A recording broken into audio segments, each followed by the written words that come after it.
হাসির খোরাক নাই থাকতে পারে, কিন্তু আমি চাই আমার বাবা মার নিজেদের জীবনের সাধারণ ছোটোখাটো ঘটনা আপনাদের সঙ্গে ভাগ করে নিতে, যেগুলো আমার ভালো লেগেছে।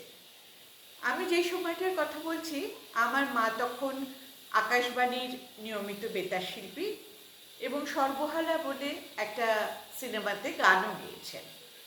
আর বাবা দু একটা ছবিতে সামান্য ছোটোখাটো রোল করেছেন। মানে আমার বলার উদ্দেশ্য হলো, বার তখন একটু নাম ডাক হয়েছে আর কি। 1947 সাল দেশ স্বাধীনতা লাভের পর রাজ্যপালের সম্মানে 3 দিন ব্যাপী একটা অনুষ্ঠানের আয়োজন করা হয়েছে এবং সেখানে মা গান গাইবার জন্য আমন্ত্রিত হয়েছিলেন।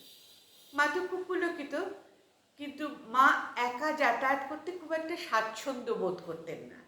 এটা যখন মা ওনাদের জানালেন, তখন রাজ্যপালের আধিকারিক শ্রী হরিদাস ভট্টাচার্য মাকে বললেন, আপনি কোনো চিন্তা করবেন না, আমরা আপনার স্বামীর সঙ্গে যোগাযোগ করে নেব এবং অফিস থেকে তুলে নেব।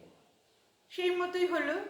কিন্তু ওখানে গিয়ে মা দেখেন যে শ্রী ভট্টাচার্য বাবাকে কারোর সঙ্গে আলাপও করাচ্ছেন না, কিরকম যেন একটা অবজ্ঞার মতন করছেন।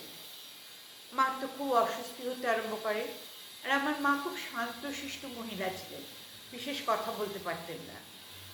তো ওই অস্বস্তি নিয়ে মা গান গাইতে যান। গান গেয়ে যখন ফিরে আসেন, তখন শ্রী ভট্টাচার্য বাবাকে দেখিয়ে মাকে বলেন, এনার সঙ্গে তো আলাপ করা হলো না।